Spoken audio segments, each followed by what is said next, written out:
ya solo pasar a presentarles a nuestra fantástica conferenciante de hoy, Eva Rodríguez Romero, que es doctora arquitecto y profesora agregada de la Universidad CEU San Pablo.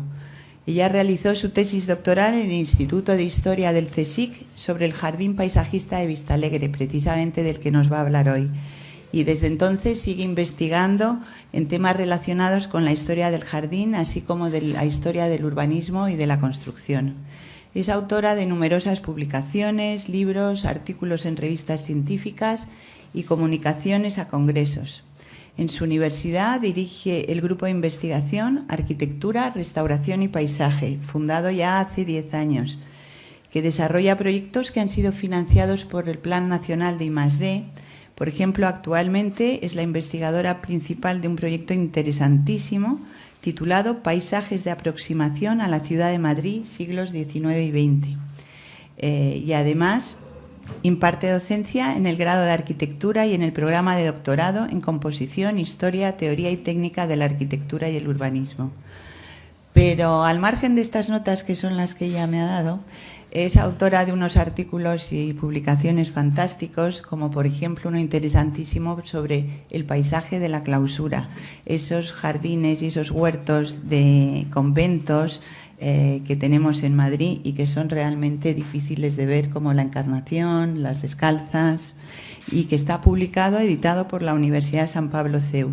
Pero tiene otros muchos artículos sobre romanticismo, sobre los jardines de Madrid, el paisaje de Madrid visto por los visitantes extranjeros, y sobre todo, como nuestros conferenciantes son muy tímidos y muy modestos y no se hacen publicidad, igual que de Miguel hablé de sus maravillosos 2 tomos sobre las quintas, hoy les he traído, que parezco Paco Umbral, el jardín paisajista y las quintas de recreo de los Carabancheles, la posesión de Vistalegre. Este es realmente el estudio Tu tesis, ¿no, Eva? Publicado.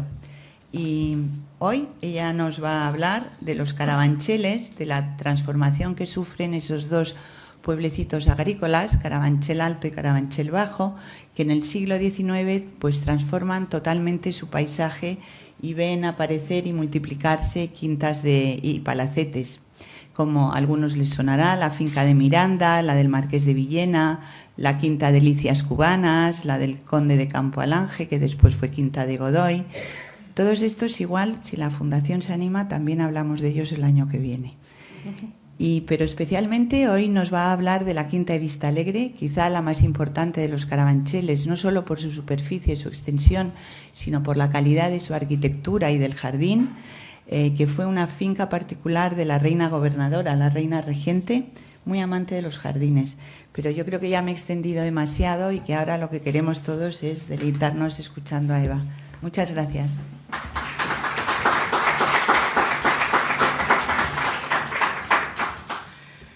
Muchas gracias, Mónica, por tus amables palabras. Muchísimas gracias a todos los asistentes por estar esta tarde aquí. Quería también agradecer a la Fundación Tatiana Pérez Guzmán el Bueno y al Instituto de Estudios Madrileños, ¿no?, haberme invitado a participar en este ciclo de conferencias.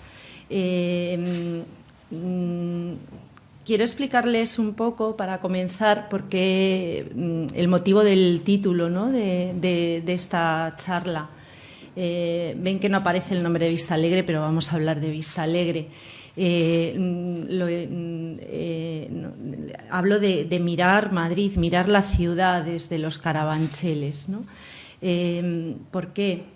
Bueno, pues si comenzamos con este plano, que es uno de los primeros planos en los que se representan los alrededores de Madrid, un plano de 1856 que se llama Madrid y sus contornos, del Servicio Geográfico del Ejército. Ven que, bueno, pues se representa la ciudad, el río y una serie de poblaciones de carácter rural alrededor, muy cercanas, que hoy en día todas ellas forman parte de lo que es la extensión de Madrid, ¿no? Fuencarral, Chamartín, Canillejas, Vallecas, Villaverde, los Carabancheles, Bajo y Alto.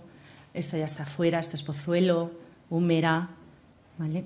Y entonces quiero que nos situemos en, bueno, pues en ese paisaje, ¿no?, de los alrededores de la ciudad a mediados del siglo XIX. Pensemos que en todos esos lugares que aparecen representados en este plano es donde se encontraban esas quintas de recreo de las que el otro día en la conferencia inaugural nos habló el profesor Laso de la Vega. Esas quintas, que eran lugares donde sus propietarios, que solían ser pues la nobleza y personas pudientes, buscaban un lugar de asueto, estuvieron muchas veces vinculadas pues a heredades agrícolas o a explotaciones agropecuarias. Pero aparte de esta faceta económica, en realidad surgían como buscando el ser retiros campestres. Porque a partir del siglo XVII los moradores de la ciudad, de la villa de Madrid, ya sentían Madrid como una urbe bulliciosa, ajetreada, de la que querían escapar en algunas jornadas o alguna temporada y retirarse a una vida más campestre, más en contacto con la naturaleza. Y como nos dijo el otro día el profesor Miguel Laso de la Vega en su excelente conferencia, este fenómeno fue mucho más importante de lo que normalmente se cree en la ciudad de Madrid. Los alrededores, aunque muchas veces son descritos, por ejemplo, en la literatura de viaje, ¿no?, por los visitantes extranjeros, como de una gran aridez, de una desnudez, incluso algunos dicen que faltan quintas de recreo que abundan en otros países, pero en realidad, bueno, estas descripciones obedecen, por un lado, a que tenían que reflejar los tópicos que existían sobre nuestro país y que se están forjando precisamente en siglo XVIII, XIX. Y por otro lado, como comentó el otro día el profesor Laso de la Vega, a la poca ostentación que la arquitectura española hace al exterior. O sea, realmente esos alrededores no eran tan áridos, no carecían de villas de recreo. Se podrían parecer más a lo mejor al entorno que se representa en este cuadro de Montalvo, ¿no?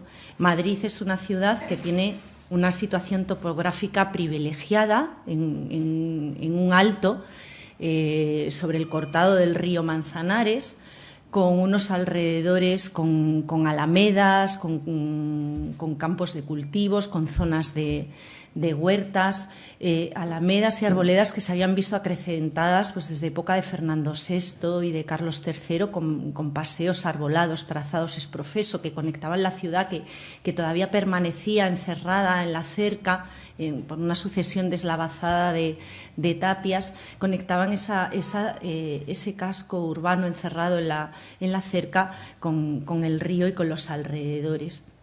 Esta vista estaría situada hacia el suroeste, o sea, desde el suroeste de la ciudad, cerca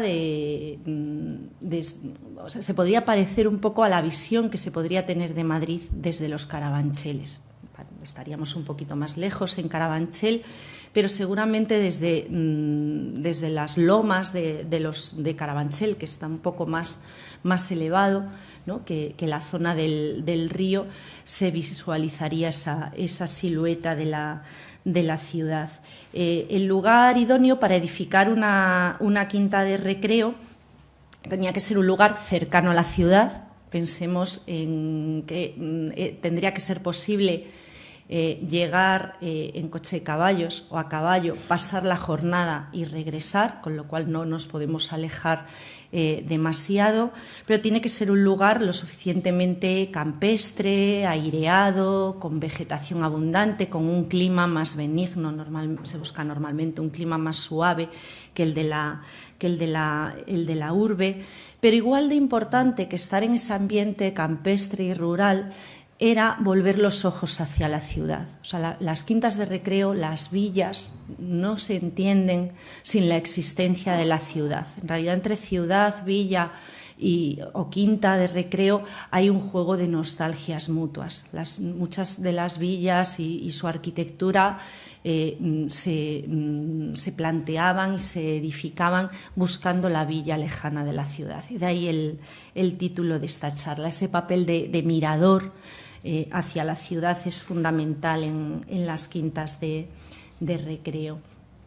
Entonces, bueno, pues este sería un poco en distintas épocas, ¿vale? Imágenes que nos han llegado a través de la pintura y de las representaciones cartográficas de la ciudad.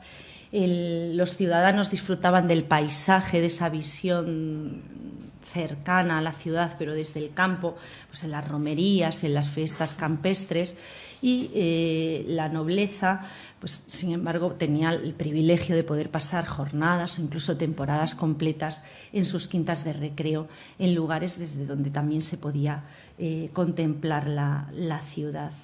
Entre todos esos lugares donde más quintas de recreo existieron, sobre todo pues desde finales del siglo XVIII y el primer tercio del siglo XIX, que es cuando se va a dar el gran auge de este fenómeno, como explicaba el otro día el profesor Miguel Lasso de la Vega, donde más quintas hubo fue en los dos Carabancheles, Carabanchel Bajo y Carabanchel Alto.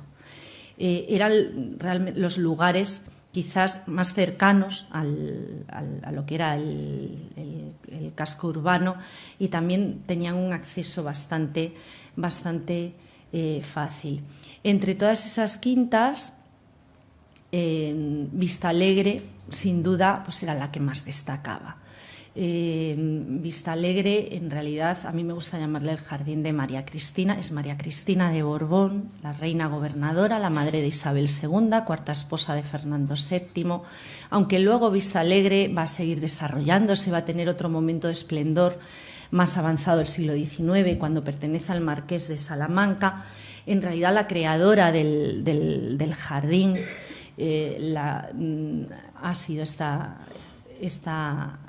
mujer interesantísima, como en tantos otros casos, ¿no?, de jardines vinculados a figuras femeninas. Después de esta introducción que les acabo de comentar sobre, bueno, pues por qué estamos en los Carabancheles, qué hacemos en ellos, mirar hacia la ciudad, pero en ese ambiente de asueto campestre, y que Vistalegre se debe a esta mujer. Bueno, pues les quiero hablar un poquito de por qué decimos que Vistalegre, que el jardín de Vistalegre es un jardín paisajista, aunque no es un jardín paisajista tan puro como la Alameda de Osuna, de la que próximamente nos hablará Mónica en su charla en un par de semanas. Pero bueno, pues quiero hacer un repaso por esas características del jardín, el contexto en el que aparece Vistalegre, cómo eran los Carabancheles en ese siglo XIX. Repasaré brevemente la historia, pues, que es verdaderamente apasionante, de la finca, y me centraré sobre todo en lo que es el análisis del jardín, en su trazado, en los elementos compositivos, cómo era la escenografía, cómo se percibían los distintos ámbitos del jardín, cuáles eran sus elementos principales. El otro día en la conferencia inaugural Miguel Lasso decía que iba a hablar de arquitectura, que no se atrevía a hablar de jardines. A mí no me queda más remedio que atreverme, con el permiso de doña Carmen Añón, que fue mi profesora en la ETSAM. Y bueno, pues eso, la verdad es que da un poco de apuro hablar delante de ella y de Mónica sobre qué es el jardín paisajista, pero bueno, pues es a lo que he venido, con lo cual pues lo tengo que hacer. Espero que me disculpen los muchos errores que seguramente voy a cometer. Y vamos a comenzar ya. Antes de hablar realmente de qué es el jardín paisajista, tenemos que entender que es un jardín. Un jardín en cualquier época, en cualquier lugar, es una representación del paraíso. Y es algo que tiene que ser distinto de lo que le rodea. Se basa en la materia natural, vegetal, pero tiene que estar dominada por el hombre. Es expresión pura de la geometría, porque nace del agua canalizada para dar vida a esa vegetación. Y entonces, ya digo que en cualquier lugar, en cualquier cultura, a lo largo de la historia, siempre ha representado esa imagen o esa búsqueda del paraíso perdido. Lo que pasa que la imagen de paraíso, lógicamente, cambia de unos lugares a otros, o de unas culturas a otras, ¿no? Y cómo ve la naturaleza, el hombre, en cada una de las épocas y culturas, pues es lo que ha ido generando los distintos estilos de jardín. El jardín paisajista nace como oposición al jardín formal, al jardín clásico, al jardín regular, que es al que quizás estemos más habituados, ¿no? El jardín formal pues, se organiza, se estructura con grandes avenidas rectas, tiene setos recortados, parterres de brodería, o sea, de flores, como grandes alfombras que se extienden delante de las ventanas de los palacios.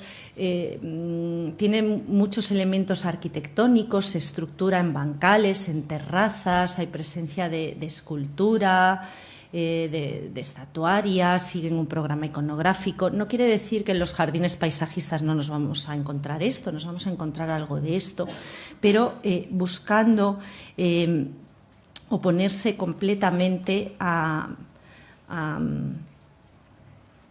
esa rigidez formal, ¿no? El jardín paisajista lo que busca es el pintoresquismo, fundirse con el paisaje, no distinguirse del paisaje natural, aunque realmente se estén creando paisajes artificiales que imiten a ese paisaje natural, ¿no? Buscan el naturalismo en la topografía, la vegetación natural, sin recortar, sin setos, elementos de agua que parezcan naturales, aunque no lo sean, caminos sinuosos, senderos curvos. O sea, busca materializar estrategias que se aplicaban en la pintura del paisaje a la realidad del jardín, ¿no? Buscando juegos de luces y sombras, contraste de colores, distintos fondos en profundidad con las distintas masas vegetales. Y esa búsqueda de la naturaleza y ese sentir la naturaleza como objeto artístico, que es lo que caracteriza el jardín paisajista, donde mejor se manifiesta no es en los paisajes salvajes, que por otro lado no existen, el paisaje siempre está tocado por la mano del hombre, sino en los lugares habitados. Entonces, igual que en la pintura de paisajes se representan escenas con personajes, a veces son escenas así pues más bucólicas, otras veces son escenas rurales, de labradores, de personas trabajando el campo. Pues esto mismo también se va a trasladar al mundo del jardín. Y el paisaje, esa naturaleza, es una naturaleza habitada. Y una naturaleza habitada tiene arquitecturas que están integradas en ese paisaje. En el jardín paisajista van a aparecer pequeñas arquitecturas que se llamarán caprichos, que a veces tienen alguna función, otras veces son meros caprichos, como elementos escultóricos que aparecen en el paisaje. Y esos caprichos van a organizar escenas que llevan aparejada una determinada vegetación, un sendero que llega hasta ellas. Desde esa escena se puede vislumbrar otra que previamente no se percibía, y entonces esas escenas van a ir estructurando el jardín, y los recorridos van a ser múltiples y nos van a ir llevando de un lugar a otro y vamos a ir descubriendo el jardín poco a poco. El jardín paisajista es un jardín que está hecho para ser recorrido en movimiento y para formar parte de él e ir descubriéndolo y percibiéndolo poco a poco. No es, en eso es completamente opuesto a lo que sería un jardín formal, barroco, ¿no? Pensemos en Versalles, ¿no? Por ejemplo, el jardín barroco por excelencia, donde todo el jardín puede ser percibido desde las ventanas del palacio. No hace falta recorrerlo si no queremos. El jardín paisajista tiene que ser recorrido, y eso es un gran contraste con el jardín formal. en esa importancia que se le daba a la naturaleza habitada, a las escenas rurales, campestres, va a hacer que dentro del jardín, otra característica que va a ser muy importante en los jardines paisajistas es que dentro del jardín se van a integrar los campos de cultivo, porque lo útil se considera bello. Y entonces incluso aparecen tipos especiales de jardines paisajistas que son granjas ornamentales, que son la ferme ornée, o que incorporan alguna zona en la que hay huertas o campos de cultivo dentro de ese otro trazado más naturalista. Estas cosas las veremos luego, ¿no?, cómo se manifiestan o cómo se materializan en Vistalegre. El primer jardín paisajista que se suele estudiar, ¿no?, como el primero que aparece en España, sería este estanque de los Chinescos en el Jardín del Príncipe de Aranjuez, donde vemos esos caprichos, el elemento de agua naturalista, pero más que simplemente, esa sería una de las escenas del jardín, pero el campo de lavanda que he puesto antes es uno de los campos de cultivo también que existe en ese jardín. Tan importante es el ser capaces de disfrutar estéticamente de ese campo de cultivo como el realizar estos elementos, ¿no? Y el jardín paisajista por excelencia en España es la Alameda, de la que en 15 días tendremos el placer de escuchar a Mónica, ¿no?, hablar. Bueno, pues una vez que sabemos ya lo que tenemos, o sea, lo que es un jardín paisajista y que al final veremos cómo podemos identificar estos elementos en Vistalegre, vamos a ver en qué contexto histórico, ¿no?, se genera la real posesión de Vistalegre. Del concepto de villa ya hemos hablado, ¿no?, y ya habló el otro día también el profesor Lasso de la Vega en la conferencia inaugural. La villa refleja el poder económico y político de sus poseedores, suele ser una explotación agropecuaria, pero es también un lugar de innovación cultural y de renovación del espíritu.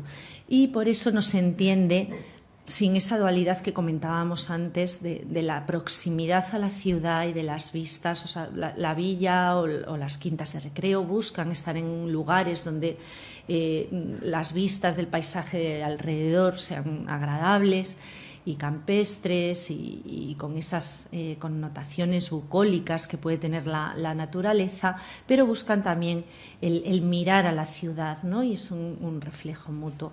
La villa, además, con sus infraestructuras, el trazado de sus campos de cultivo, los elementos de riego, los caminos, ordena el espacio más allá de lo que es el propio conjunto del edificio y los jardines. Y en cuanto a lo que es la organización del jardín, una villa o una quinta de recreo normalmente busca fusionar los espacios interiores del edificio, de la casa principal, con el exterior, con el jardín. Y el jardín, a su vez, puede buscar relaciones compositivas o visuales con el exterior. Esto no es algo que surja en el paisajismo, ni mucho menos. La villa, la relación villa-urbe y un poco esos elementos estructurantes existen desde la antigua Roma. Ha habido 3 grandes momentos a lo largo de la historia donde el fenómeno de la villa ha tenido muchísima importancia. Roma, el Renacimiento italiano y finalmente finales del siglo XVIII, principios del siglo XIX, que es en el momento que nos enmarcaríamos, ¿no?, de la creación de Vistalegre. Esos han sido los 3 momentos históricos claves para el fenómeno de las quintas de recreo. En el caso de Madrid, además, aparte de estas quintas que estaban en todos esos lugares próximos a la ciudad, existían los reales sitios, que formaban también todo un entramado territorial en coronas concéntricas alrededor de la ciudad. Hay sitios muy, muy próximos a la ciudad, como la Casa de Campo, el el Retiro, la Florida, que también nos hablarán en este ciclo. Hay otra corona un poquito más alejada donde podríamos encontrar ya pues, la Real Posesión de Vistalegre y el Pardo, y luego ya los reales sitios más alejados como La Granja, como Aranjuez, que ya por la distancia a la que están de la ciudad ya no las podemos considerar lógicamente quintas urbanas, sino que tienen una entidad propia con sus propios núcleos urbanos y su propio desarrollo urbanístico. Y bueno, pero Vistalegre, digamos que al fin entrará a formar parte de esa sucesión, ¿no?, de coronas concéntricas que organizan paisajísticamente el entorno de la ciudad de Madrid. También tenemos que saber un poquito, para entender Vistalegre, sobre su creadora, sobre María Cristina. Vistalegre no fue el único jardín importante para María Cristina. María Cristina de Borbón, que era sobrina de Fernando VII, era la hija de su hermana pequeña, que estaba casada con el rey de Nápoles. Vino a España con 23 años para casarse con su tío, fue su cuarta esposa.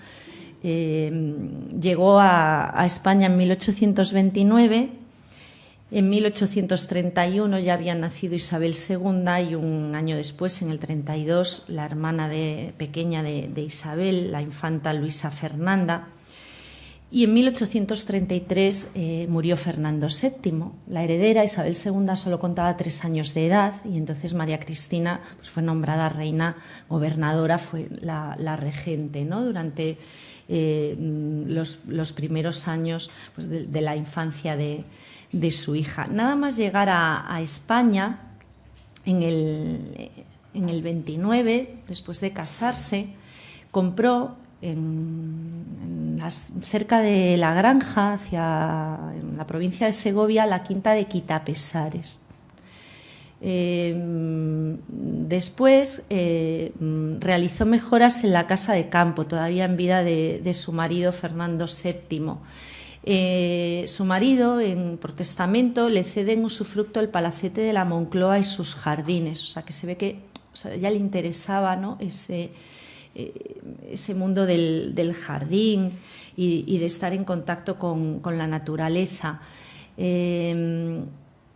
En paralelo, o sea, cuando está haciendo transformaciones en la casa de campo y antes de utilizar la Moncloa, había comprado el núcleo originario de Vistalegre y muchísimas fincas alrededor hasta que consigue reunir toda la superficie de lo que va a ser su real posesión.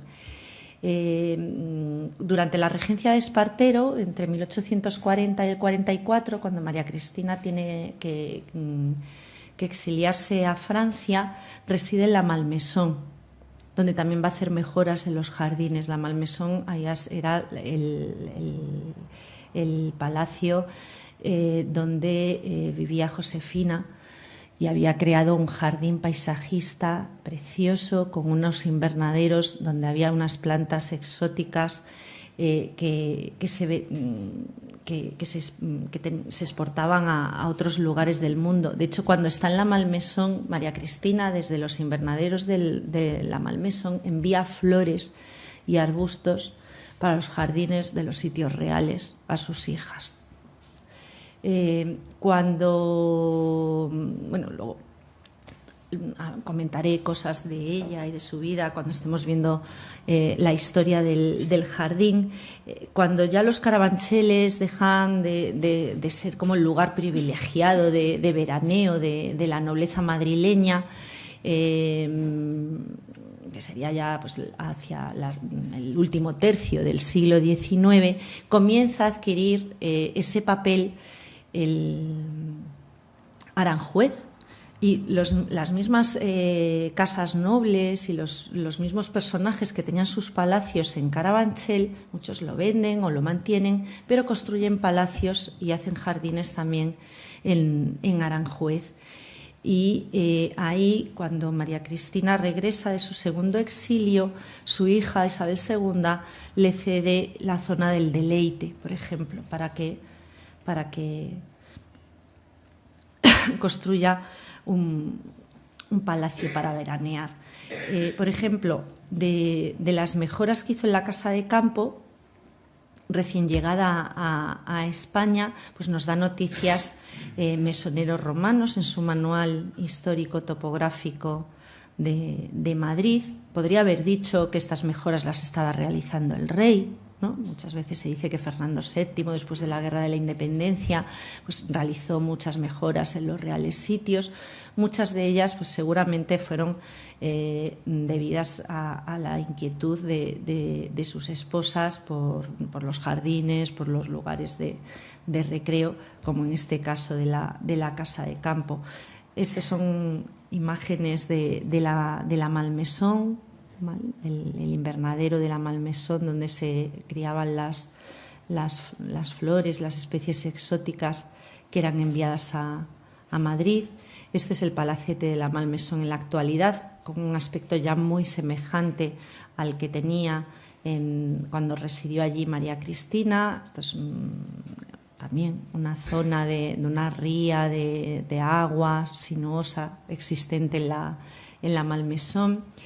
Y bueno, esto no es la Malmaison, este es el proyecto del Palacio de las Rejas, que es el palacio donde va a vivir María Cristina cuando regresa de la Malmaison, cuando ya puede volver a España a partir de 1844, pero que no puede, ya no la dejan residir en el Palacio Real, y entonces se construye este palacio muy cerquita, enfrente de lo que era entonces el Senado, para estar cerca de sus hijas.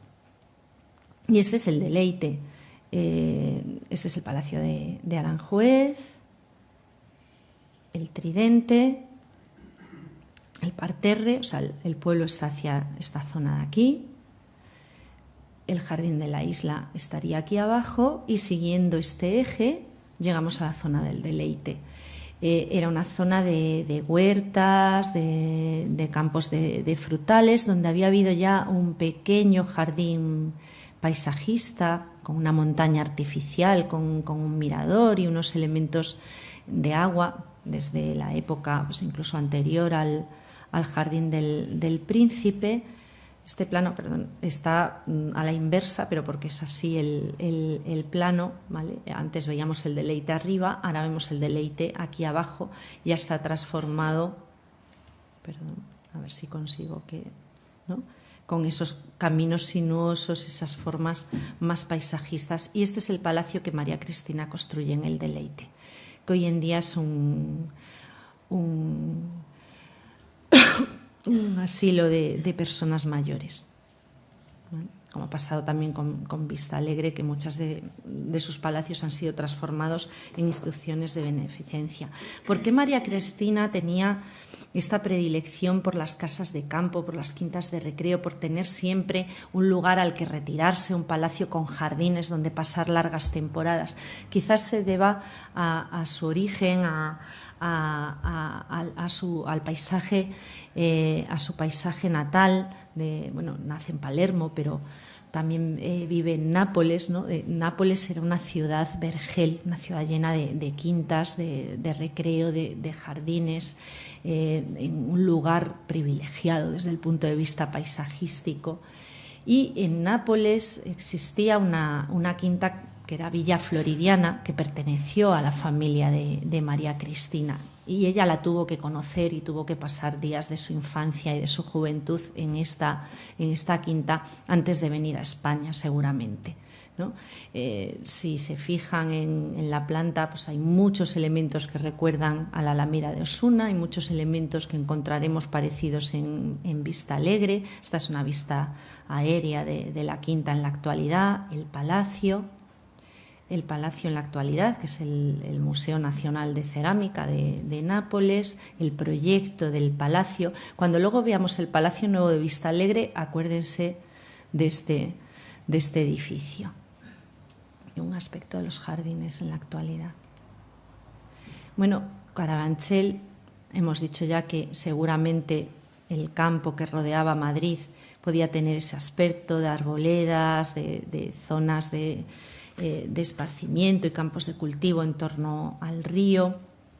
Hemos dicho que de todos los pueblos donde había quintas de recreo eran los más próximos, que estaban muy bien comunicados con Madrid. Además, se le había dado mucha importancia al camino, a la salida sur de Madrid, desde la Puerta de Toledo, descendía el Paseo de los Ocho Hilos, lo que es actualmente el final de la calle Toledo, que tenía, lo de 8 hilos era porque tenía a cada lado 4 hileras de árboles, se circulaba por el carril central y terminaba en la glorieta de Pirámides, que precisamente se estaba adecentando y se estaba construyendo muy poquito antes de nacer Isabel II. El arquitecto Mariátegui, que es el que realiza la propuesta de esa glorieta de Pirámides, conectando con el antiguo Paseo de los Ocho Hilos, descendiendo desde esa puerta de Toledo hacia el puente de Toledo, desde el cual luego ya saliendo hacia la derecha se coge el camino de los Carabancheles, lo que es en la actualidad la calle General Ricardos. Pues Mariátegui plantea mejorar esta zona sur, esta salida sur de Madrid, y también empieza a plantear también el comienzo del Paseo de la Castellana, con la Fuente Castellana al norte. Para poder, o sea, son propuestas que provienen del Ayuntamiento, ¿no?, de Madrid, pero para poder construirlas piden ayuda, hacen la propuesta a la Corona para ver si quiere colaborar, ¿no?, estos son los proyectos de Mariátegui sobre la glorieta de Pirámides, para ver si quiere colaborar y apoyar estas obras de asentamiento de la capital. Con lo cual, la reina seguramente conocía estos proyectos. De hecho, ya se está realizando cuando ella decide comprar Vista Alegre. De hecho, además, cuando se lo plantean, ella está embarazada de Isabel II, le dice que va a haber unos obeliscos, porque los obeliscos se solían hacer en homenaje a los príncipes. No sabían si iba a ser un príncipe o una princesa. Bueno, pues los obeliscos están ahí todavía hoy en día y van a estar dedicados al príncipe heredero. Finalmente, a los pocos meses, pues se vio que fue a la princesa, ¿no? Por esos caminos, o sea, por ese camino, atravesando el puente de Toledo, se llegaba al camino de Madrid a los Carabancheles y nos encontrábamos en primer lugar con Carabanchel Bajo.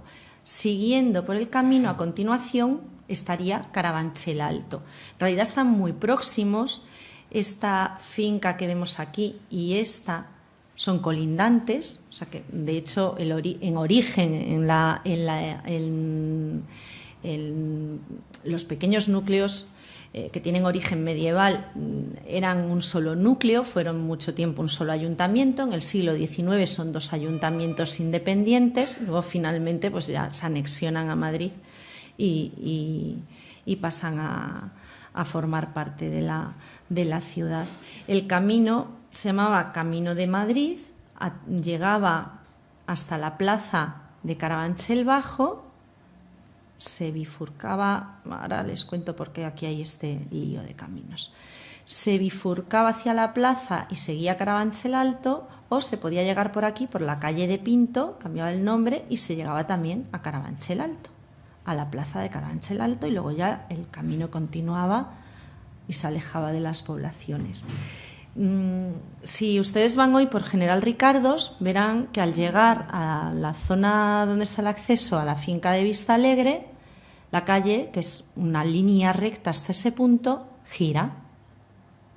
Y es dificilísimo encontrar lo que era la antigua plaza de Carabanchel, porque en realidad el camino venía por aquí, por esta zona de aquí. Lo que pasa que María Cristina, que compra la finca originaria, que sería esta parte de aquí, compra inmediatamente muchas otras fincas, las une para hacer toda su posesión. Y parte de los caminos públicos, incluido el camino de Madrid a Carabanchel, queda dentro de la posesión. Y entonces tiene que costear, de hecho, la construcción de lo que se va a llamar la calle real, que es hoy en día también la continuación de la calle General Ricardos. Entonces, hoy en día General Ricardos continúa hasta aquí y aquí tendríamos ahora lo que sería la Avenida de los Poblados, separando lo que eran los dos cascos antiguos de Carabanchel. De hecho, si se dan un día un paseo por lo que era la antigua plaza de Carabanchel y recorren estas callejas, verán que al llegar aquí uno se da con lo que es un resto de la tapia. Es un callejón sin salida, ¿vale? Y es todavía de la tapia que se construyó cuando María Cristina, 3 años después ya de haber comprado el núcleo originario de Vistalegre, configura toda la quinta y se rodea toda ella de una cerca.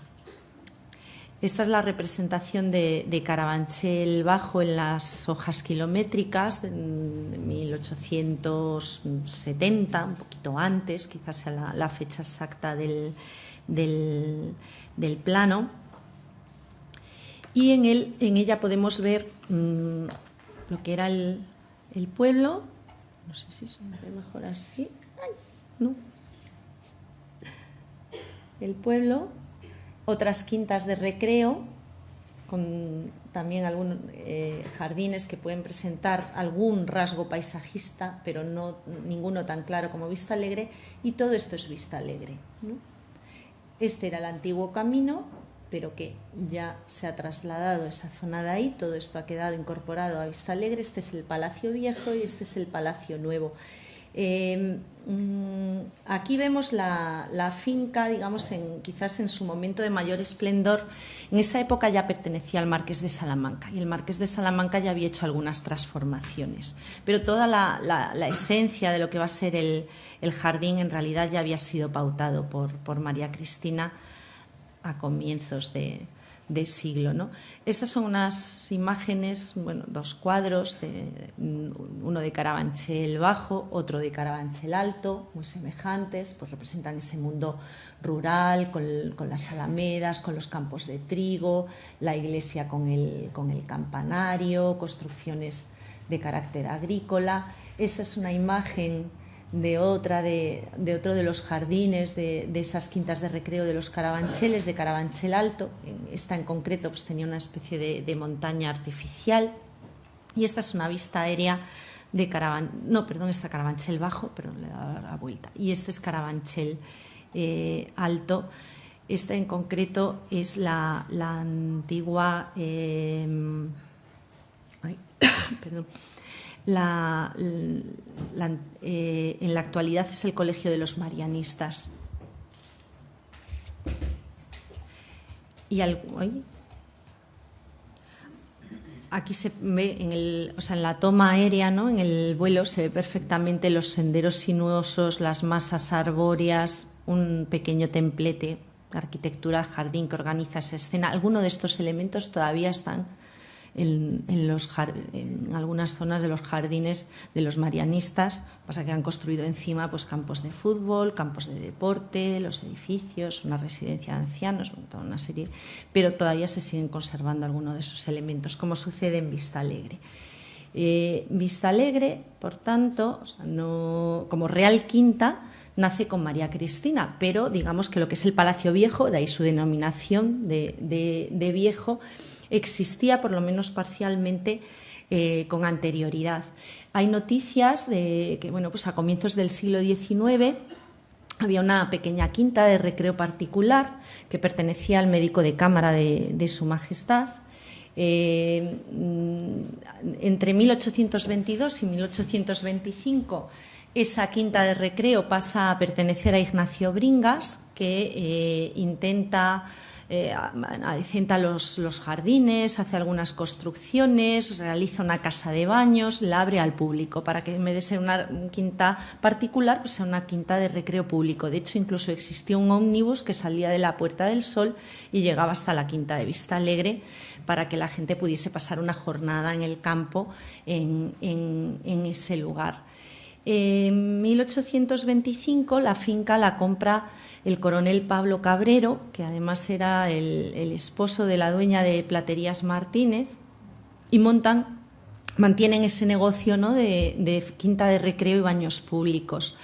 Mientras pertenece a Pablo Cabrero, reside allí Juan Mieg, que era el encargado del Real Gabinete de Física de Palacio, que estaba muy delicado de salud, y entonces los médicos le habían recomendado vivir en un lugar donde el clima fuese más benigno y un lugar más aireado, con más vegetación y más sano que Madrid, y se va a Vistalegre a residir. Por todas estas circunstancias, seguramente María Cristina, a través de su secretario, de sus administradores, podía tener noticia de la existencia de este lugar, de Vistalegre. En 1831, además, muere repentinamente la dueña de Platerías Martínez, la esposa del coronel, y entonces el coronel tiene que repartir la finca con sus hijos, y para resolver un poco la situación económica en la que quedan, deciden sacarla a la venta, y es cuando la compra María Cristina, ¿no? Entonces la compra en marzo de 1832, se encuentra la escritura de compraventa en el Archivo de Protocolos Notariales de Madrid. En principio la compra para su uso y disfrute particular, o sea, no la compra la corona. En principio ella cree que no la está comprando la corona, cree que se separa dinero de lo que llamaban el bolsillo secreto de Su Majestad, queda registrado todo en el archivo de Palacio, en las contabilidades, pero ella la compra para hacer su jardín de recreo. Va comprando otra serie de fincas en los alrededores hasta juntar 52 parcelas que suman una superficie aproximada de unas 45 hectáreas, más o menos pues la mitad de la superficie que tiene en la actualidad el Parque del Retiro, para que se hagan una idea de la magnitud, ¿no?, que tuvo el jardín. Muchos de los caminos públicos, como les he contado, quedan dentro de la posesión, con lo cual ella traza el nuevo ramal del Camino de Madrid, que se llamará Calle Real, para el cual desde Patrimonio Real se dará una dotación para la construcción y el mantenimiento de ese camino durante varios años.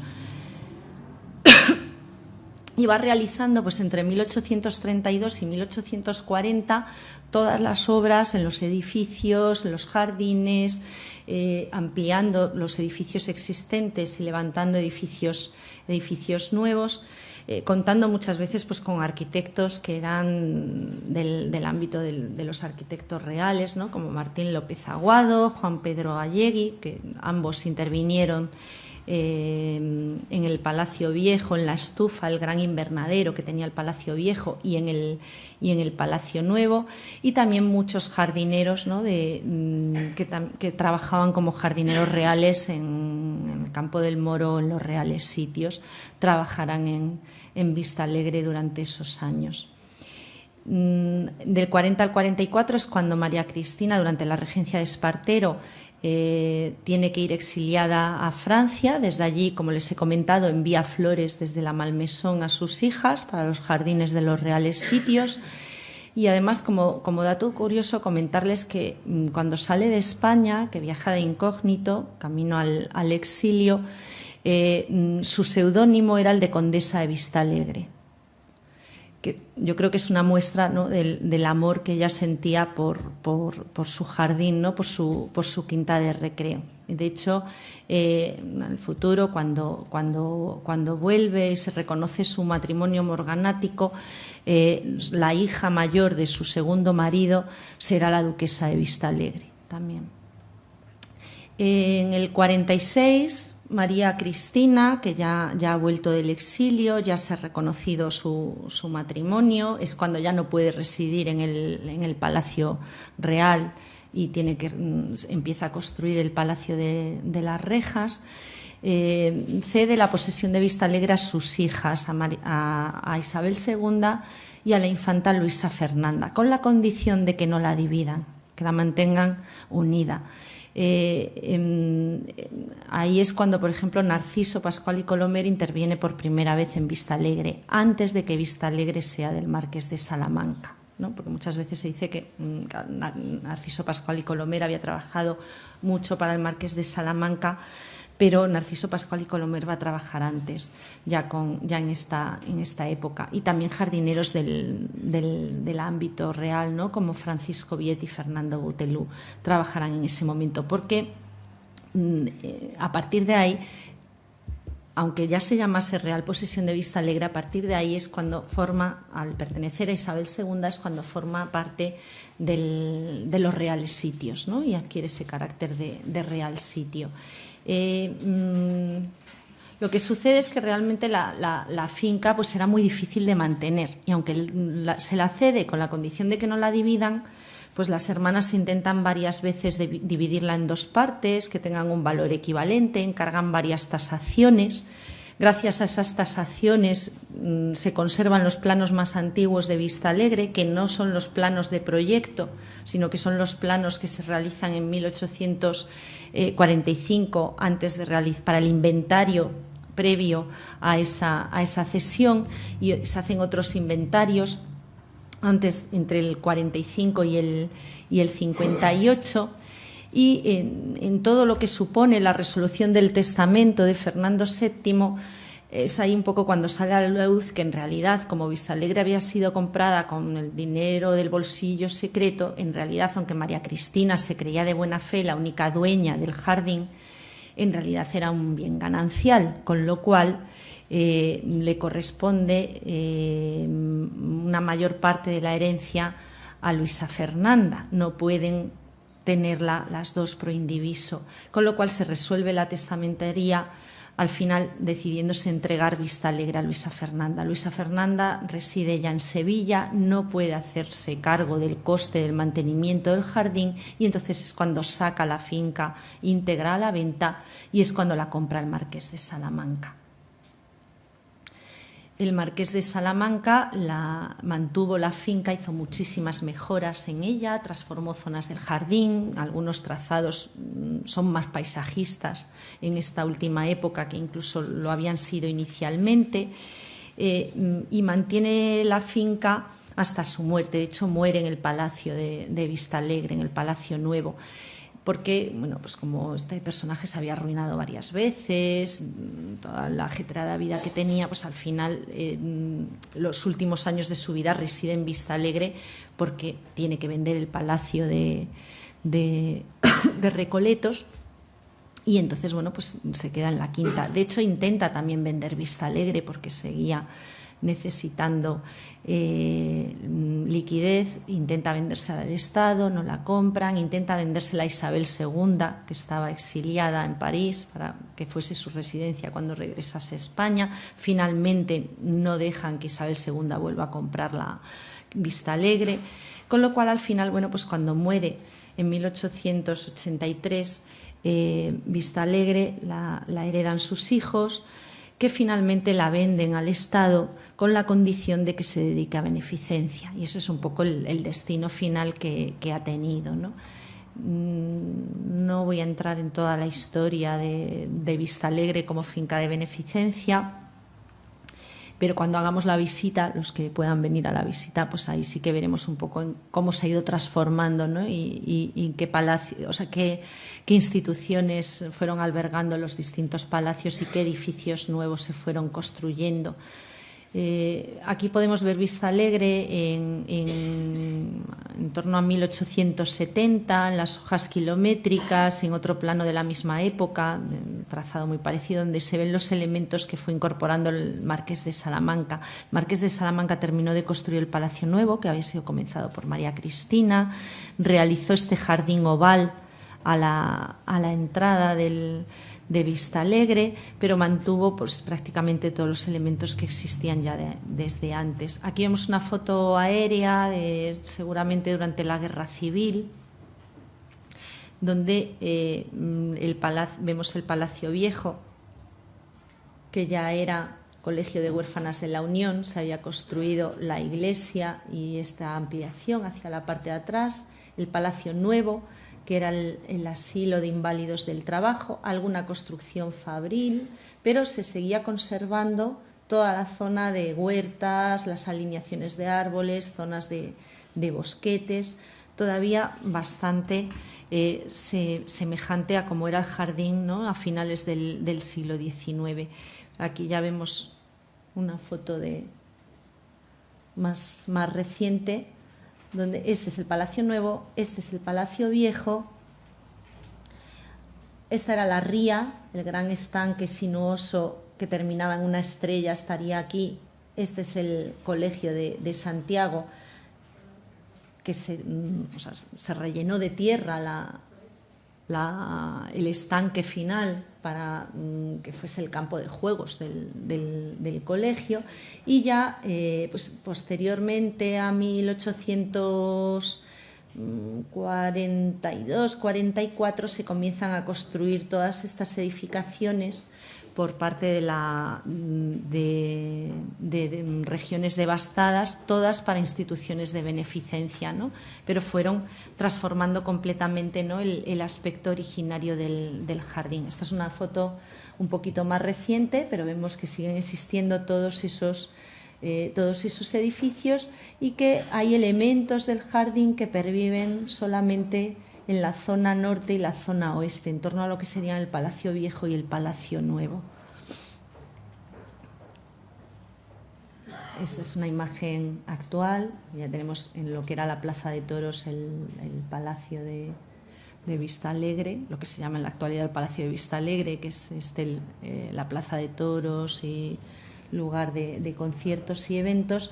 Y este es el plano de las divisiones administrativas actuales de la finca, que bueno, pues es verdad que se ha fragmentado, que tiene una situación administrativa muy compleja, que han desaparecido grandes partes del jardín, pero también, digamos, por otro lado, pues eso ha conseguido que se mantenga el perímetro y que no se haya edificado y se haya macizado completamente con lo que fue el crecimiento, ¿no?, de Carabanchel cuando se anexiona a Madrid. Vamos a ver ya centrarnos en el jardín.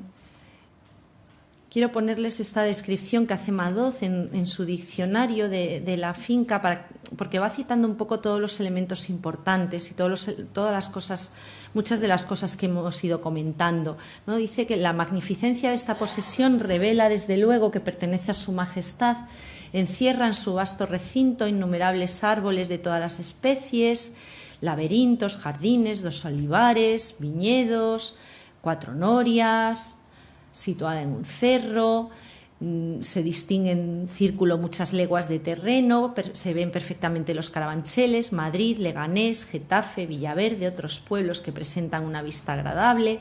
Hay 4 fuentes, una de ellas magnífica, la describe, es la fuente de las Conchas, 5 estufas. Estufas es el nombre que se daba en el siglo XIX a los invernaderos.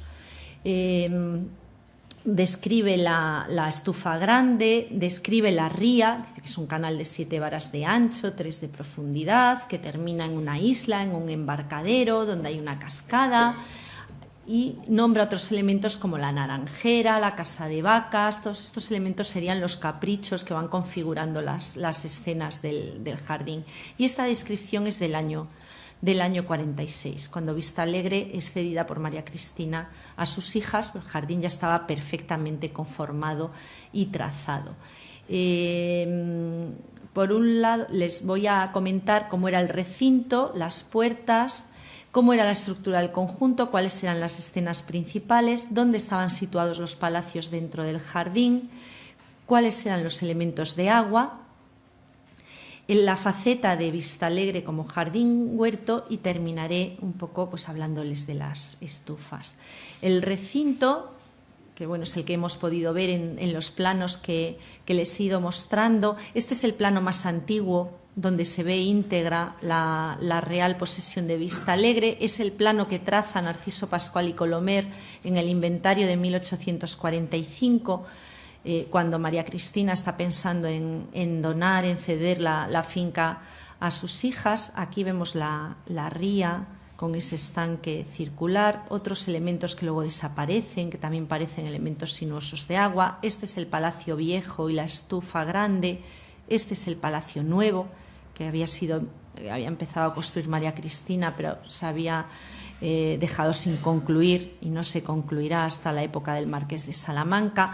Esas 52 parcelas que sumaban estas 42 hectáreas se encerraron en una tapia de ladrillo, que bueno, aquí se ve un resto muy deteriorada, pero era una tapia pues de una factura muy buena, rematada en una albardilla de teja, en la que había 7 puertas, de las cuales casi todas permanecían cerradas. Se usaba la puerta, esta de aquí, que es por la que entraremos el próximo día en la visita, que daba a la parte de atrás del Palacio Viejo, la puerta de Bellavista, y las demás, la de Madrid, la de San Roque, la del Pueblo, normalmente estaban cerradas. Los nombres provenían de los caminos públicos que se habían incorporado a la finca conforme había ido María Cristina comprando las distintas propiedades. O sea, la zona originaria sería esta, en la que se encuentra el Palacio Viejo y la Estufa Grande. Este era el antiguo Camino de Madrid, que queda incorporado dentro de la finca al comprar la Casa de Bellavista, que es esta de aquí. Hoy en día el trazado de General Ricardos hace esto, ¿vale? Y estos eran los otros caminos que habían quedado dentro. Los antiguos caminos, los que eran persistencias de esa estructura agraria, son rectilíneos. Los nuevos caminos que se trazan para estructurar el jardín, incluido una especie de camino de ronda, esto es muy característico de los jardines paisajistas, van a ser senderos curvos. Además tienen toda una estructura con distintos anchos que se van repitiendo, con distintas alineaciones de árboles. Los principales siempre tenían 2 hileras de árboles, unos setos bajos de boj recortados y luego unos rosales trepadores intercalados entre los setos y los árboles. Todo eso está en las descripciones de las tasaciones que se hacen en 1848. Este es uno de los caminos en la actualidad, que aunque bueno, pues se ha transformado mucho, pero conservan cierto aire, ¿no?, de esa estructura originaria. Cuando la finca pasa a ser del Marqués de Salamanca, el Palacio Viejo apenas se va a continuar usando. Él termina el Palacio Nuevo y lo dota de todas las comodidades de la época, y va a ser su residencia principal cuando pasa sus temporadas en Vista Alegre. Y entonces lo que hace es abrir una nueva puerta, para la cual encarga una reja de hierro a Inglaterra, que llamará Puerta Bonita, que es la puerta que da nombre en la actualidad al barrio de Carabanchel, de Puerta Bonita, que la sitúa en lo que era la antigua Puerta de Madrid, que María Cristina no la utilizaba. En la época de María Cristina se utilizaba esta puerta como acceso principal y la puerta de la Casa de Bellavista, nada más. Con lo cual la manera de acceder al jardín y llegar a la casa principal cambió completamente. Quizás por eso trazó aquí este jardín oval, que quizás fuese una rosaleda, un jardín de flores, un poco como jardín de bienvenida para los visitantes, que aparece en toda la cartografía de finales del siglo XIX como un elemento muy, muy llamativo y que sin embargo no es originario del jardín de María Cristina, pero todos los demás elementos prácticamente se van a mantener idénticos. Este es el proyecto de Puerta Bonita, este es un plano de 1900, el Facundo Cañadas, donde se representa ahí. No es un plano muy exacto, en realidad estaría más bien aquí. Estas casetas se siguen conservando y están en una plazoleta que hay aquí al lado de Vista Alegre, las podremos ver también en la visita. Y bueno, pues eso era el recinto y la manera de acceder. Lo que generaba una sensación de unidad en todo el jardín era la forma del terreno, que se había dejado con las ondulaciones naturales. Solo se hicieron movimientos de tierra aquí en la zona alta, o sea, aquí estaría el Palacio Viejo, y esta es la ría, que se sobreeleva porque en realidad actúa como depósito de agua para regar toda esta parte del jardín, la parte más ornamental, que es esta zona superior, y luego el terreno va descendiendo hacia las zonas de huertas, hacia el olivar, hacia los campos de cultivo. También se hicieron unas explanaciones delante del Palacio Nuevo. Esta sería la sección en transversal dada por el por el Palacio Nuevo. El Palacio Nuevo, además, es una construcción que actúa como muro de contención de tierras entre esta zona más alta que da a la Plaza del Pueblo y la zona de huertas que estaba más baja. Y estos son los cortes de los arroyos que había en la zona y que se van a seguir utilizando para regar esos campos de cultivo. Entonces había, digamos que la forma del terreno que se dejó muy natural, los viales curvos, los elementos de agua eran los que daban una estructura coherente al conjunto. Y luego la vegetación se iba transformando desde los jardines más ornamentales al norte, donde había muchos más árboles, muchos más flores, algún seto recortado, y se iban entremezclando conforme se bajaba hacia el sur con zonas de huertas, campos de frutales, el cerro en el que había olivos, campos de cereales, todo entre esos senderos sinuosos que se trazaron en época de María Cristina. Tanto en la zona de los palacios como en la zona de los campos de cultivo se fueron haciendo pequeñas edificaciones, pequeñas arquitecturas a modo de caprichos que organizaban distintas escenas. Podríamos distinguir por un lado pues la zona del Palacio Viejo con la Plaza de las Estatuas como una de las escenas más importantes del jardín, la estufa grande con un cenador que tenía enfrente y atravesando la ría, esta zona que era donde se situó la fuente de las Conchas, como otra de las escenas con coherencia dentro de ese jardín, que era como una suma, ¿no?, de múltiples células entre las que podíamos ir recorriendo. La ría era un elemento importantísimo, con su montaña artificial en el nacimiento y con ese final en forma de isla, con una especie de pequeño fuerte y un dique donde se guardaban las falúas en las que paseaban. La zona de la Faisanera con las huertas en la parte trasera del Palacio Nuevo sería otra de las escenas. El jardín en la fachada principal del Palacio Nuevo otra. Al sur del Palacio Nuevo existía un teatro de verdor, otro capricho y una serie de estufas de invernaderos que podían formar otra unidad, ¿no? Y luego en todos esos bosques, campos de cultivo, había toda una serie de caprichos que normalmente albergaban además pues también una función utilitaria, ¿no?, dentro del jardín. Y luego toda una serie de los elementos de agua, ¿no?, los viajes de agua, las norias, los estanques, aunque el elemento principal de agua lógicamente era la gran ría al norte. Todos esos caprichos, los palacios, los ejes principales actuaban como puntos de vista, pero eran múltiples, había muchos puntos focales a los que dirigir la vista y a los que intentar llegar, pero en vez de ir siguiendo un camino recto como si fuese un jardín clásico, pues el trazado del jardín nos obligaría a ir siguiendo ese recorrido sinuoso y encontraríamos nuevos puntos a los que dirigirnos, con lo cual los recorridos al final eran múltiples, eran arbitrarios. Cada día se podía hacer un recorrido distinto. Esos caprichos o arquitecturas nos iban marcando lugares de descanso, lugares desde los que mirar el siguiente punto al que dirigirnos. Los ejes más regruesados sí que son ejes que se pueden recorrer, pero todos los demás en realidad son ejes visuales, no son ejes, o sea, para llegar desde este punto aquí hay que ir recorriendo toda esta zona. Pero visualmente sí que todos esos elementos estaban conectados. Había una serie de lugares que se pueden deducir de los inventarios y de las descripciones antiguas, donde había vistas lejanas hacia Madrid, hacia el pueblo de Carabanchel o hacia los pueblos de alrededor, ¿no? El belvedere del Palacio Viejo, el mirador del Oratorio, que tenía una especie de torrecilla con un mirador en lo alto, el piso alto del Palacio Nuevo, no su fachada principal, sino la fachada posterior, la que daba a la huerta y a la zona de la Faisanera, y desde el Cerro de los Olivos, que es la parte más elevada, desde el cual sí que había una vista, digamos, pues de 180 grados alrededor. Desde cualquiera de estos elementos se veía Madrid, se veía la ciudad en ese juego de miradas que hemos comentado, ¿no? El Palacio Viejo se sitúa al norte, existía, ya voy terminando, existía desde antes de comprar María Cristina la finca, pero lo amplía y construye adosada a él la gran estufa, la estufa grande.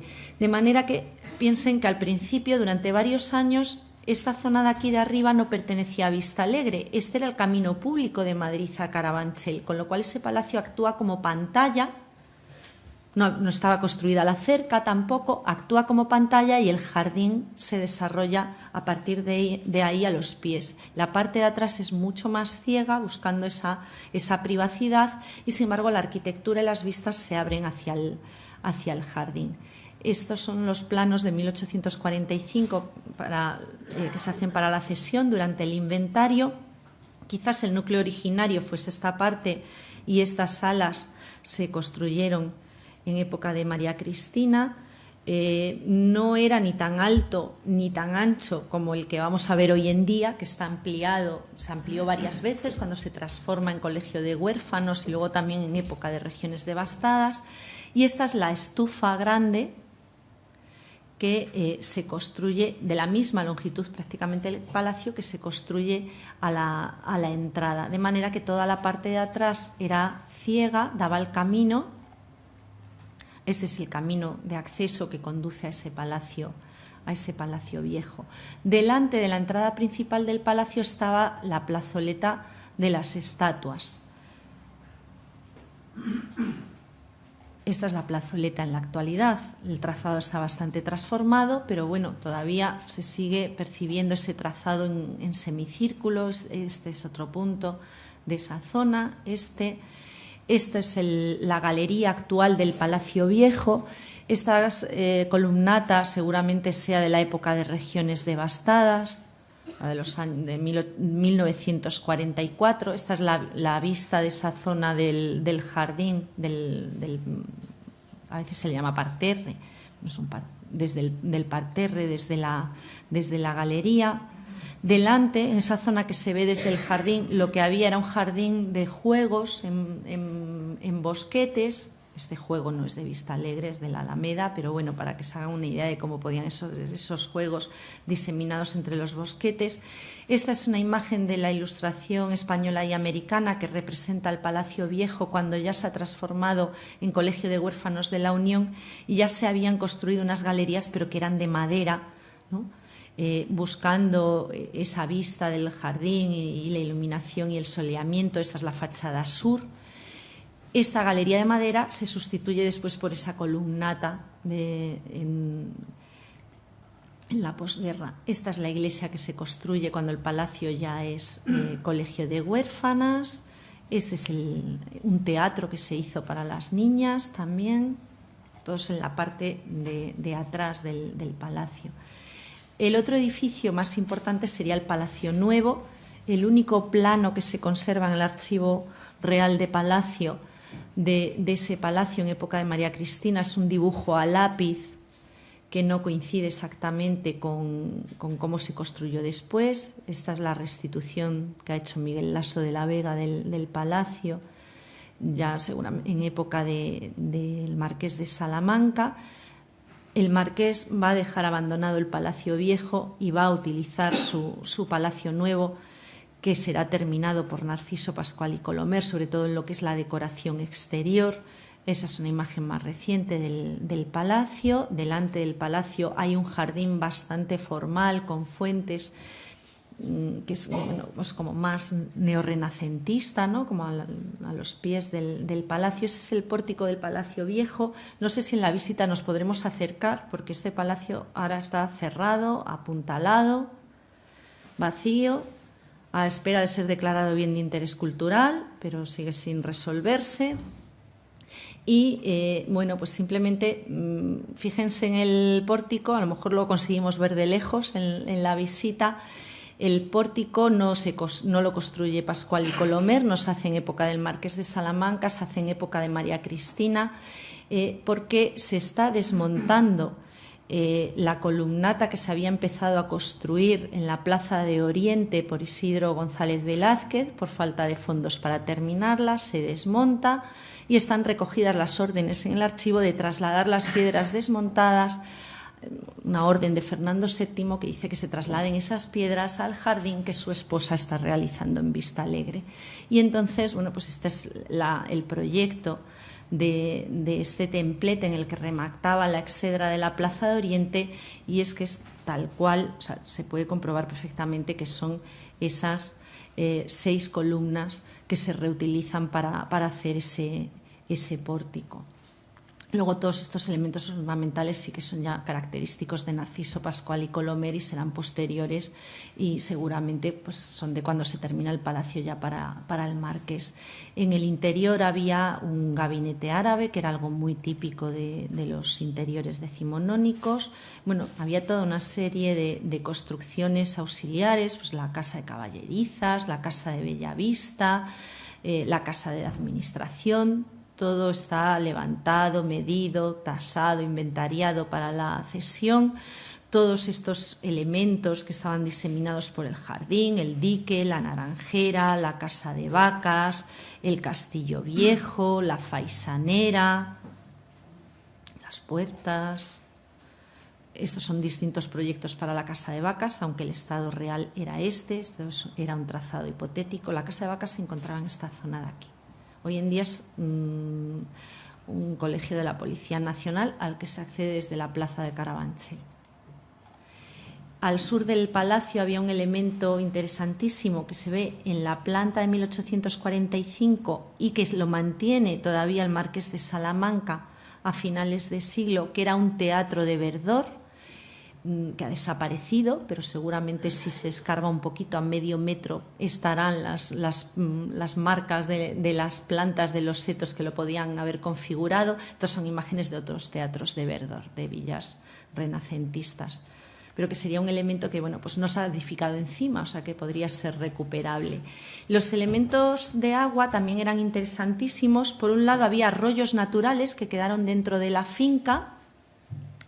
Este arroyo recogía las aguas sobrantes de la ría artificial y atravesaba toda la zona de huertas y campos de cultivo. Este se llamaba Arroyo de la Huerta y este era el Arroyo de San Roque, porque iba paralelo al antiguo camino de San Roque que quedó dentro de la finca. Los 3 arroyos se unían antes de salir de la finca por el punto topográfico más bajo, que es este de aquí. Se sigue percibiendo en la actualidad, incluso en las fotos aéreas, un poco la huella, aunque ya están soterrados completamente, pero se sigue percibiendo la huella de esos elementos. Los arroyos surtían de agua, lo que se llamaba agua de pie, a los campos de cultivo. Por otro lado, había viajes de agua subterráneos que se habían construido canalizados. Los planos se encuentran en el archivo de Palacio. Uno alimentaba la ría, que actuaba, era el punto de agua más elevado y actuaba como depósito de agua principal para poder regar sobre todo el jardín ornamental, que era la parte superior. Y un ramal de ese viaje de aguas surtía a la Fuente de las Conchas, que se situó en ese punto. Y luego, en los puntos donde no había ni agua de pie ni llegaba el viaje de aguas, había norias con sus estanques, había 5 norias, se conservan restos de esta, la llamada noria de Navarro, se podría reconstruir también bastante fácilmente. Este es el plano del inventario de las 5 norias con sus estanques y de todos los puentes que atravesaban los arroyos. Esa es la ría, que era el elemento principal de agua. Esta es una imagen de la ría a finales del siglo XIX, comienzos del XX, con un puentecillo rústico. Aún se ve por ahí un cenador que seguramente era uno de los antiguos caprichos que luego se ha perdido. Una restitución de cómo podía ser. En la ría había una gran noria que sacaba agua del propio estanque, ¿no? El comienzo en el lado opuesto a este elemento en estrella, en el lado opuesto de la ría, tendríamos una montaña artificial de la que emanaba el agua que alimentaba la ría. Esto es como se encontraba hace unos años, antes de una restauración y una limpieza que se ha hecho de la ría. Esta zona de aquí luego fue piscina, cuando el Palacio Viejo albergaba el orfanato de niñas. Bueno, el elemento de la montaña es un elemento también muy típico, ¿no?, de los jardines paisajistas.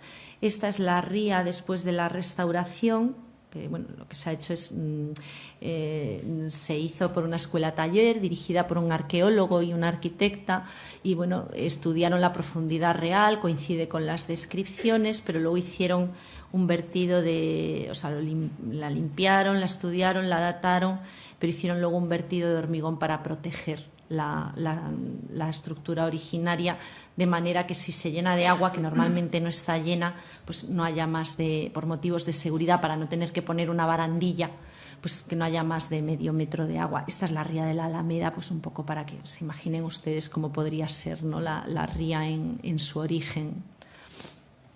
Otra zona de la ría en la actualidad. Llega un momento en que se pierden ya los restos de los muretes y se han traducido en esos setos que continúan el camino. La Fuente de las Conchas, que provenía del Palacio de Boadilla del Monte, se trasladó en época de María Cristina a esta zona del jardín.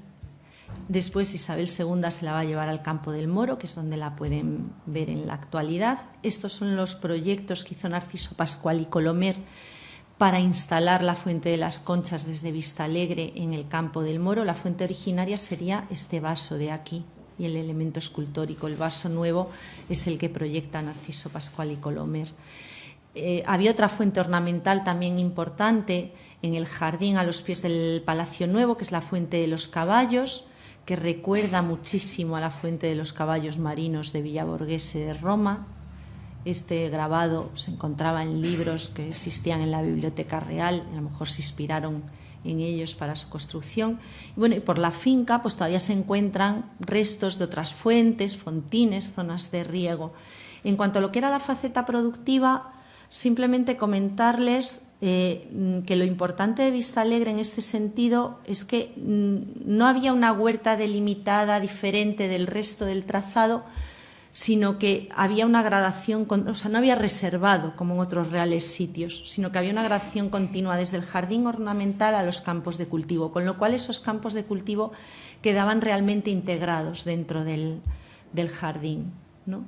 Y un poco uno de los elementos más llamativos sería el de las estufas. Esta era la estufa grande, ya la hemos visto, que sigue un poco el modelo de este invernáculo de Kassel. Este es el templete central en la actualidad de esa estufa, se conserva parcialmente. Hay un proyecto que a mí me gusta pensar, es que es idéntico, que es la estufa de Vistalegre, pertenece a una colección privada y está catalogado como proyecto de invernadero para la casa de campo de Su Majestad. Y entonces siempre se ha creído que era de la casa de campo.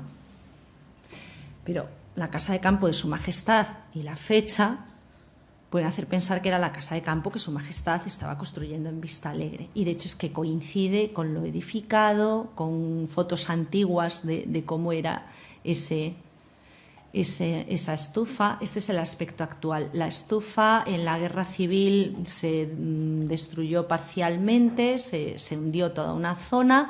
Esa zona no se ha reconstruido, sigue siendo como una especie de gallineros y corralillos anexos a esta otra zona. La columnata es de la época de Regiones Devastadas, de 1944, y este es el interior en la actualidad de la estufa. Se rehabilitó para ser museo del juguete, finalmente no se hizo el museo del juguete y es la biblioteca del Centro de Formación de Profesores, que es el uso que tiene en la actualidad el Palacio Viejo. Por la finca, recorriéndola, se pueden encontrar otros restos de otras estufas y otros invernaderos. Y un elemento que sí que se conserva, que era el elemento que conectaba la estufa con el Palacio Viejo, es lo que se llama el Baño de la Reina, que es pues una piscina de un graderío de mármol con una cúpula, una falsa cúpula encamonada encima. Este es el aspecto que tiene en la actualidad después de la rehabilitación.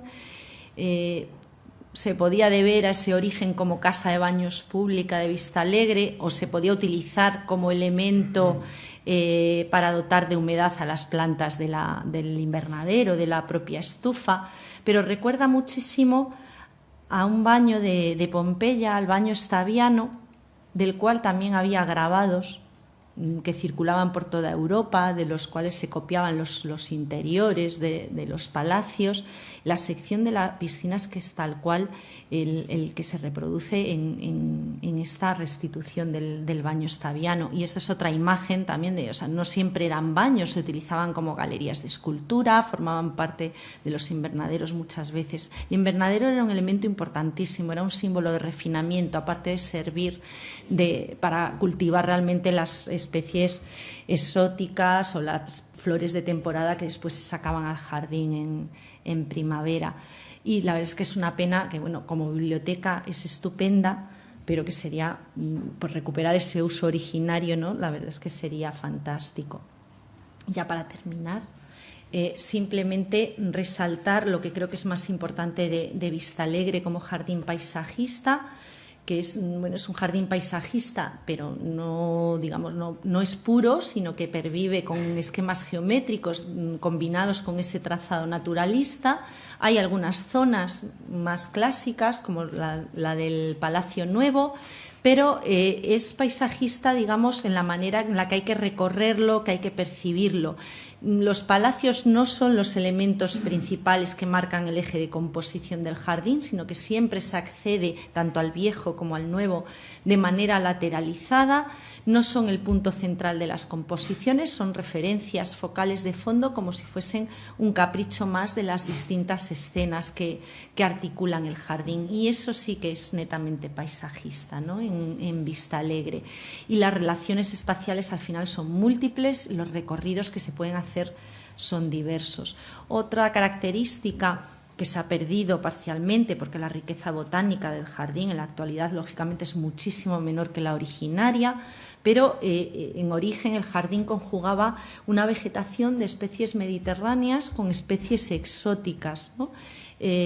Adaptando al lugar en el que se encuentra, al clima de nuestro país, pero combinado también con esas especies que se cultivaban en los invernaderos y se sacaban cuando hacía buen tiempo, para dar esas notas de color o de curiosidad, ¿no? También tenía zonas que pudieron ser rosaledas, como ese jardín oval que veíamos de la época del Marqués de Salamanca. En ese sentido, era un jardín paisajista que estaba completamente al día a lo que habían evolucionado los jardines paisajistas en Inglaterra, ¿no? Y seguían las teorías coetáneas de jardineros como Repton o Loudon, que incorporaban otra vez elementos geométricos dentro de los trazados sinuosos y conjugaban, no utilizaban solo especies exóticas, sino también especies propias del lugar. Y todas estas cosas realmente, si uno va con la intención de verlas al jardín, los que vengan a la visita lo podrán comprobar, pues siguen ahí latentes, ¿no? Y bueno, está muy transformada la finca. Es muy difícil recuperar, es imposible recuperar el jardín en su totalidad, pero sí habría muchas pequeñas zonas que se podrían recuperar para recordar lo que fue, ¿no? Hace muy poquitos años tuve el privilegio de colaborar con Ana Luengo y con doña Carmen Añón en un proyectito que hicieron para la Comunidad de Madrid sobre esta esquinita de Vistalegre, donde hubo un proyecto de Windtuisen para ese jardín de una de las instituciones sanitarias que se había construido en la época de los años 40. Y realmente, aunque en las fotos aéreas se percibían algunos de estos ejes, después de todo el estudio histórico, de los estudios arqueológicos, se llegó a la conclusión que realmente, desgraciadamente, este jardín no se terminó de ejecutar y entonces es muy difícil recuperarlo. Pero en las catas arqueológicas, apenas a medio metro de profundidad, todo lo que salía era el trazado del 19, todo lo que hemos podido ver en los planos de la época de María Cristina y en las hojas kilométricas del Marqués de Salamanca. O sea que está ahí debajo, a unos centímetros debajo del suelo.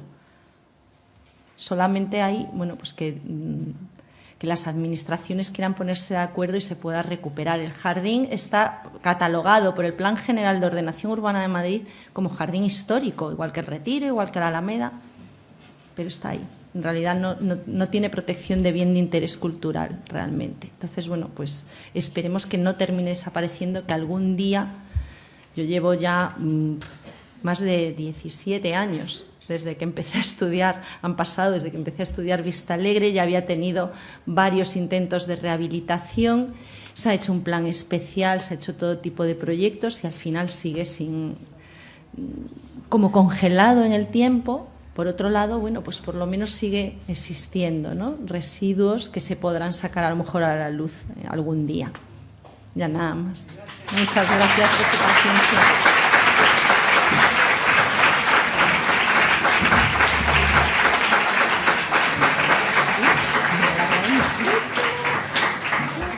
Bueno, pues muchísimas gracias, Eva. La verdad es que ha sido un placer volver a ese Carabanchel, que en aquel entonces era mucho más saludable que Madrid y que a todos nos hubiera gustado visitar.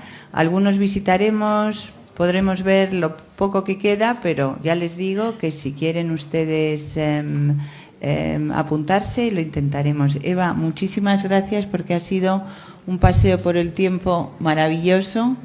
Una llamada también a ese patrimonio jardinero y arquitectónico que vamos perdiendo y que tenemos que hacer un esfuerzo por recuperar porque es parte de nosotros y de nuestro pasado, de nuestra memoria, de nuestra historia. Muchísimas gracias.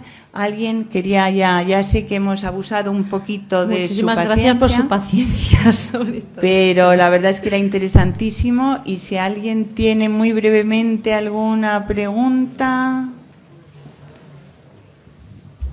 Perdona, allá al fondo, ahora. No. Es otra quinta que no era de Carabanchel Bajo, sino de Carabanchel Alto. No es el mismo palacio. Ya no existe. Hay un parque público en un trocito de lo que era la finca, pero no. Vale. Juan. El suelo al municipio, la mayoría de las instituciones a la comunidad y alguna de las instituciones al ejército y al Ministerio de Educación. Y entonces es que hay un lío ahí administrativo que es lo que dificulta el que se pueda recuperar. Pero por otro lado, ese mismo lío ha permitido que no se edifique también. La plaza de toros, no. ¿Alguna pregunta más? Allí. Los viajes de agua que citaba antes, ¿de dónde provenía el agua? Pues no sé, es que el plano que se conserva en el archivo de Palacio no representa el nacimiento del viaje. Provienen del norte, pero se representa un ramal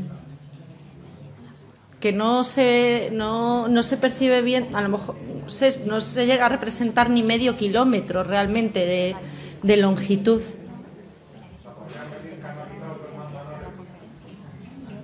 Un poco lejos, pero bueno. Pero a lo mejor de alguna surgencia subterránea de agua, como los viajes antiguos de la ciudad también.